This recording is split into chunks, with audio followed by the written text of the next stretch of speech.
Trump terjunkan Garda Nasional, sebut kota Chicago zona perang. Sehari, album The Life of a Showgirl dirilis, Taylor Swift raup pendapatan 261 miliar rupiah. Pakistan, jejak megah peradaban Islam di Asia Selatan. Halo pemirsa setia Berita Nasional TV, apa kabar? Anda menyaksikan Mata Dunia, program yang menyajikan informasi dan berita dari berbagai belahan dunia. Bersama saya Restu Ladari, kita simak langsung saja, ini dia Mata Dunia selengkapnya.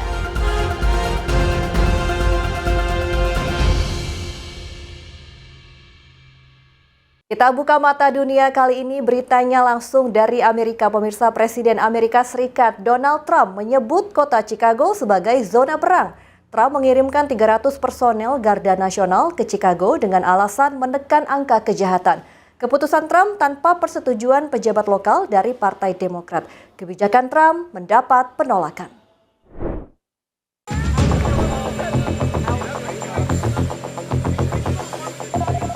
Pemerintahan Presiden Amerika Serikat Donald Trump menyebut kota Chicago sebagai zona perang. Karenanya, Trump menerjunkan 300 personil Garda Nasional ke Chicago, kota terbesar di Amerika Serikat, pada Minggu 5 Oktober 2025. Alasan Trump mengirim pasukan untuk menekan angka kejahatan dan pengendalian imigrasi. Pengerahan pasukan tanpa persetujuan pejabat lokal dari Partai Demokrat. Langkah Trump menimbulkan krisis politik baru di Amerika Serikat. Partai Demokrat menuduh kebijakan Trump sebagai upaya memperluas kekuasaan presiden secara otoriter. Menteri Keamanan Dalam Negeri Amerika Serikat Kristi Noem membela kebijakan Trump dalam wawancara dengan Fox. Menurut Kristi, Chicago kini dalam kondisi zona perang. Hakim Distrik Amerika Serikat Karin Imergut menyatakan pengarahan pasukan federal tidak sah karena tak memiliki dasar fakta.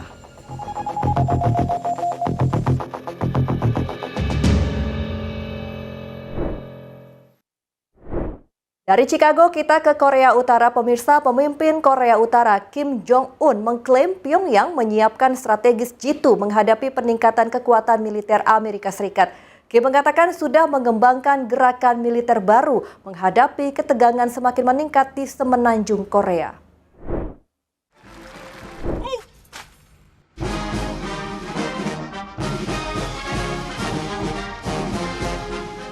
Pemimpin Korea Utara Kim Jong-un bikin gebrakan baru dan membetot perhatian.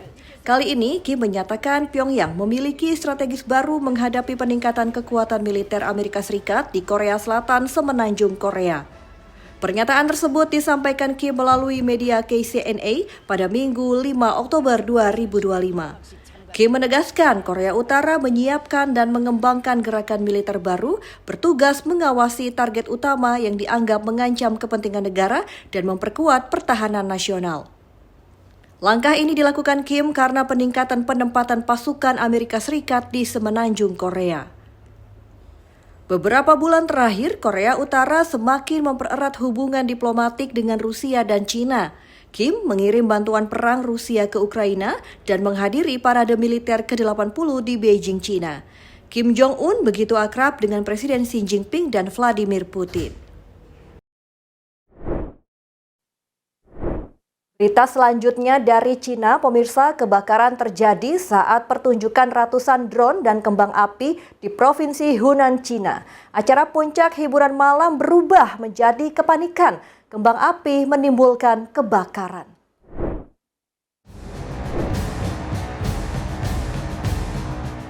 Pemandangan indah di langit kawasan wisata Sungai Liuyang, Hunan, Cina pada Kamis malam 2 Oktober 2025 waktu setempat. Pertunjukan ratusan drone dan kembang api bertema October, The Sound of Blooming Flowers menciptakan efek pencahayaan menghiasi langit. Namun, saat drone berganti formasi, rangkaian kembang api tiba-tiba jatuh, lalu memercikan api menimbulkan kebakaran di sekitar lokasi. Insiden ini menimbulkan kepanikan. Penonton melindungi kepala atau menjauh dari percikan api.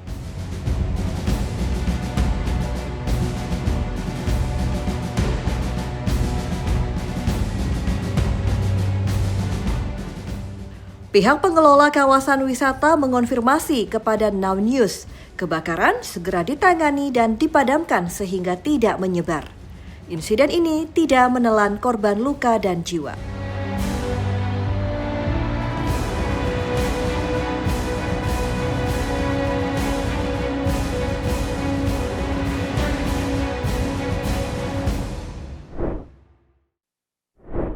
Selanjutnya pemirsa, informasi dari gelaran MotoGP. Juara dunia MotoGP 2025 Marc Marquez mengalami kecelakaan di sirkuit internasional Pertamina Mandalika, Indonesia. Pembalap Ducati Lenovo itu terjatuh saat menjalani balapan utama. Diduga Marquez mengalami retak tulang selangka kanan.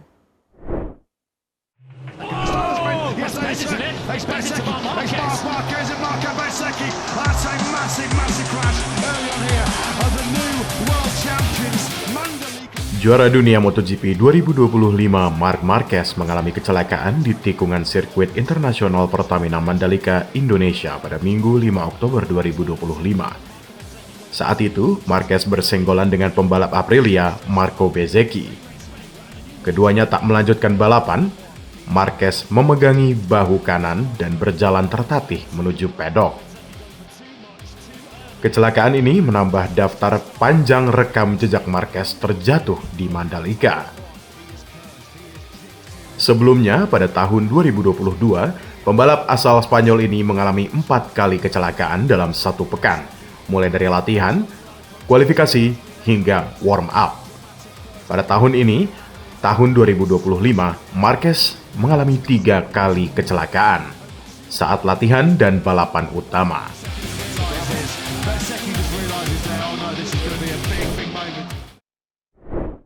Tetaplah bersama kami di Mata Dunia karena masih ada informasi menarik lainnya. Mata Dunia segera kembali.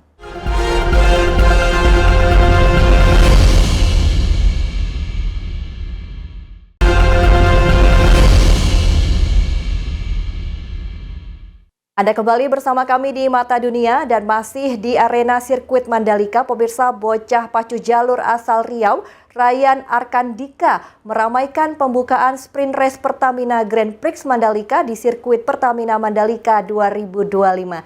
Ryan berjoget khas pacu jalur atau dikenal aura farming dan bertemu idolanya Marc Marquez. Marquez ikut berjoget dan menghadiahkan Ryan sepatu balap.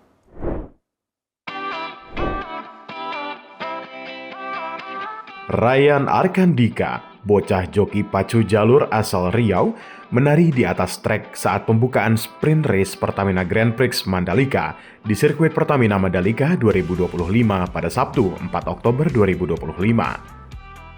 Gerakan Ryan mencuri perhatian, termasuk juara dunia MotoGP 2025 Marc Marquez.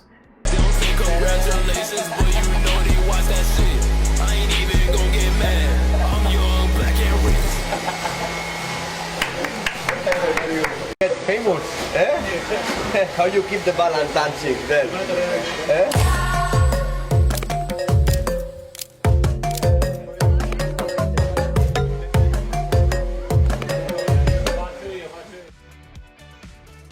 Dirinya turun ke arena dan menari bersama Ryan. Sebagai bentuk apresiasi, Marquez memberikan sepatu balap pribadinya kepada Ryan dan berpose bersama.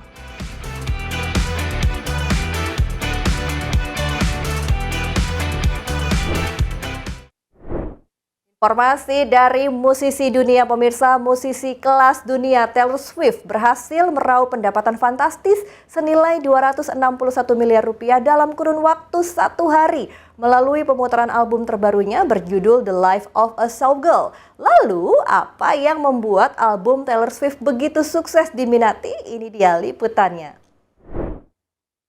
Mint green with GS on it. Yep. This is my brand new album, The Life of a Showgirl.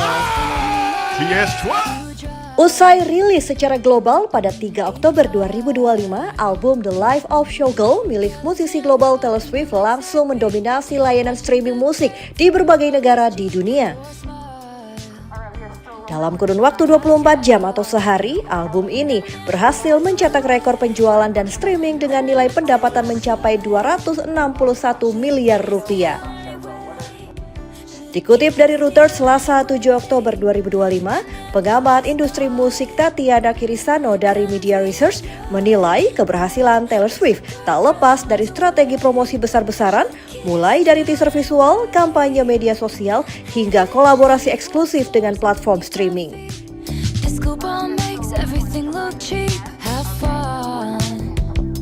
Di era digital, peluncuran album tak bergantung penjualan fisik, melainkan distribusi online lebih luas dan cepat. Dalam wawancara dengan BBC, saat rilis album ke-12 tersebut, Swift mengaku kelelahan usai menggelar The Eras Tour. The Eras Tour digelar 2023-2024 menjadi tour dengan pendapatan tertinggi dalam sejarah, lebih dari $2 miliar Amerika dan didatangi lebih dari 10 juta penonton. Sementara itu, dari dunia perfilman Hollywood, setelah ditunggu hampir 20 tahun, studio 20th Century mengumumkan sequel The Simpsons Movie yang akan tayang pada 23 Juli 2027. Film animasi komedi ini menghadirkan keluarga Simpson, mengisahkan Homer menjadi pusat perhatian. Studio 20th Century mengumumkan sequel The Simpsons Movie. Pengumuman ini disampaikan di media sosial 20th Century Studios. Dalam poster dirilis terlihat sebuah tangan meraih donat dengan tagline Homer's Coming Back for Seconds. Dijadwalkan film ini akan hadir pada 23 Juli 2027. Pihak studio tidak membocorkan secara detail jalan cerita. Penonton harus menunggu petualangan dan masalah yang baru yang akan dihadapi Homer dan keluarga Simpson. Sebelumnya, film pertama The Simpsons Movie tayang pada Juli 2007, mengisahkan Homer tanpa sengaja meracuni pasokan air di Springfield. Di akhir cerita, bayi Maggie berbisik sequel sebagai petunjuk akan ada lanjutan. Film ini meraih penghasilan lebih dari $500 juta Amerika.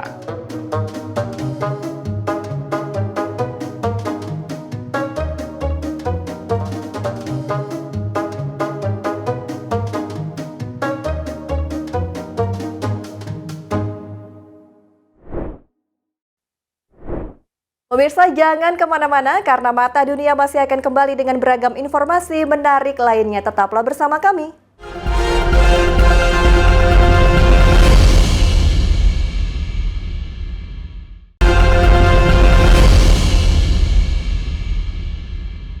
Terima kasih Anda masih bersama kami di Mata Dunia. Pemirsa, seorang wanita marah-marah saat menyaksikan pertandingan tenis di Shanghai, China. Aksinya membuat pertandingan terganggu.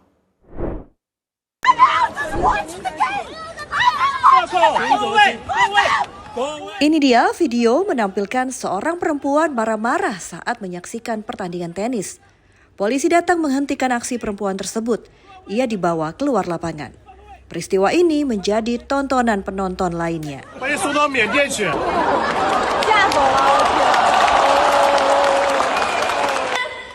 Usai perempuan ini meninggalkan lapangan, semua penonton tenis bertepuk tangan.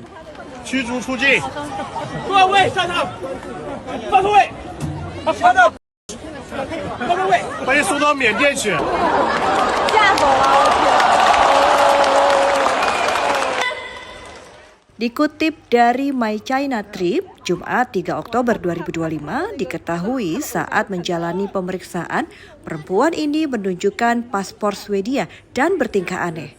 Kejadian ini terjadi pada Rabu 1 Oktober 2025 di turnamen Master Tennis di Shanghai, China.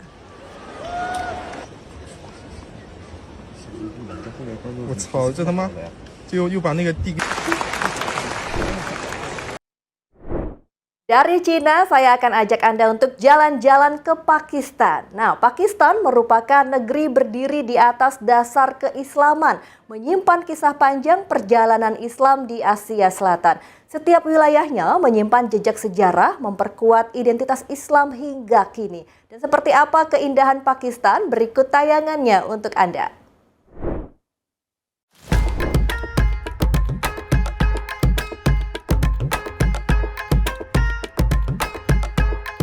Selamat datang di Pakistan.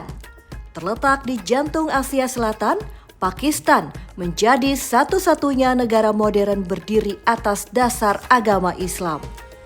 Negeri ini lahir pada tahun 1947, dipimpin Muhammad Ali Jinnah sebagai tanah air bagi umat muslim di anak benua India. Namun, akar Islam di tanah ini sudah tumbuh jauh lebih lama, bahkan sejak abad ke-8 Masehi.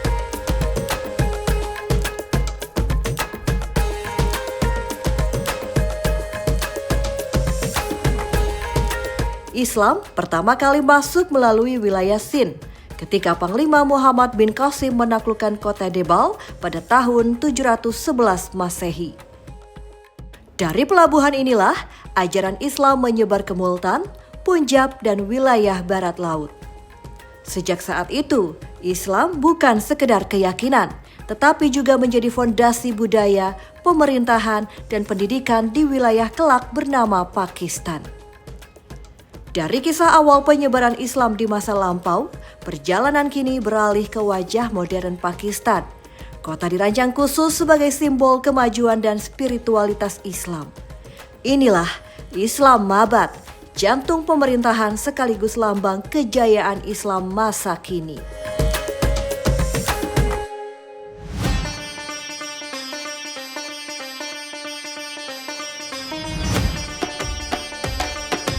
Islam Mabad dibangun pada tahun 1960-an menggantikan Karachi sebagai ibu kota. Dirancang hijau dan tertata, kota ini menjadi cermin modernitas Islam berpadu dengan ketenangan spiritual.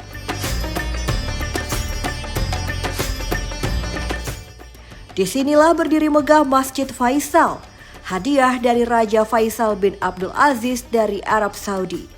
Merupakan masjid terbesar di Pakistan dan simbol persaudaraan Islam dunia. Bentuknya menyerupai tenda Baduy, melambangkan kesederhanaan sekaligus keagungan Islam di era modern.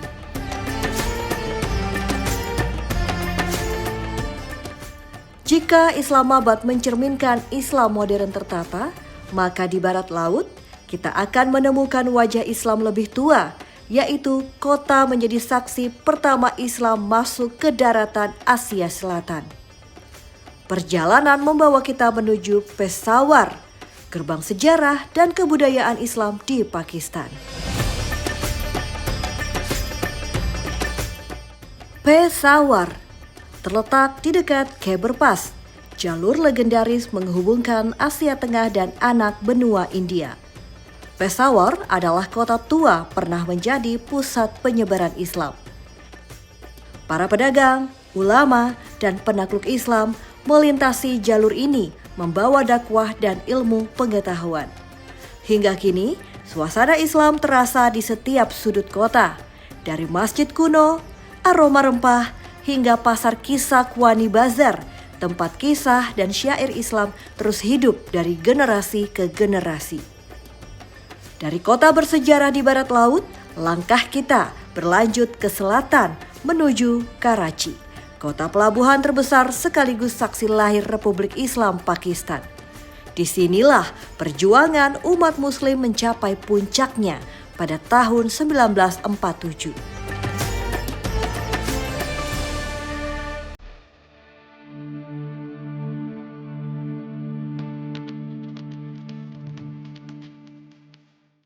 Sebagai kota terbesar di Pakistan, Karachi menjadi pusat ekonomi, perdagangan, dan sejarah perjuangan kemerdekaan. Di sini berdiri Mazar-e-Quaid, makam sang pendiri bangsa Muhammad Ali Jinnah. Bangunan putih bergaya kubus ini melambangkan semangat Islam yang bersih, kuat, dan berdaulat. Kini, Karachi menjadi rumah bagi jutaan muslim dengan kehidupan yang dinamis dan semangat keislaman terus berkembang. Bila Karachi menandai kelahiran Islam modern, maka di Lahore kita diajak kembali ke masa keemasan Islam klasik. Masa ketika Kekaisaran Mughal menjadikan seni dan arsitektur sebagai wujud keimanan. Masjid Badsahi dibangun pada tahun 1673 oleh Kaisar Aurangzeb. Masjid Baghzahi menjadi mahakarya arsitektur Islam Asia Selatan.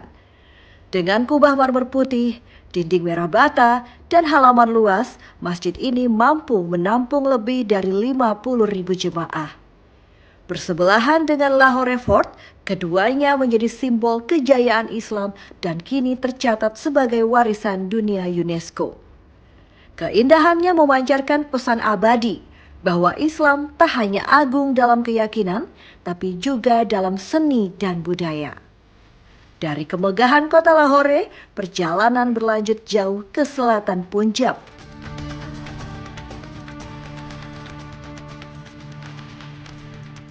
Di tengah hamparan pasir Kholistan, berdiri kokoh, benteng raksasa menjadi saksi kekuasaan Islam masa lampau, Derawar Fort. Derawar Fort dibangun sejak abad ke-9, kemudian diperkuat penguasa Muslim Bahawalpur pada abad ke-18. Benteng dengan 40 menara raksasa ini berdiri setinggi 30 meter, menjadi simbol kekuatan dan keuletan kerajaan Islam di tengah gurun tandus. Kini, tempat ini menjadi ikon wisata sejarah, mengingatkan Islam tidak hanya hidup di kota, tetapi juga di tengah sunyi padang pasir.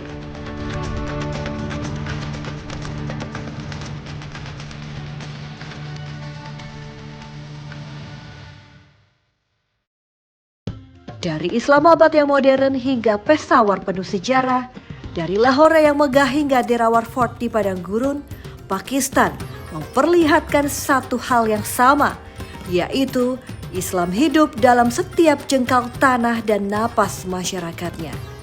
Negeri ini menjadi saksi perjalanan panjang Islam terus berkembang dari masa lalu, kini, hingga masa depan.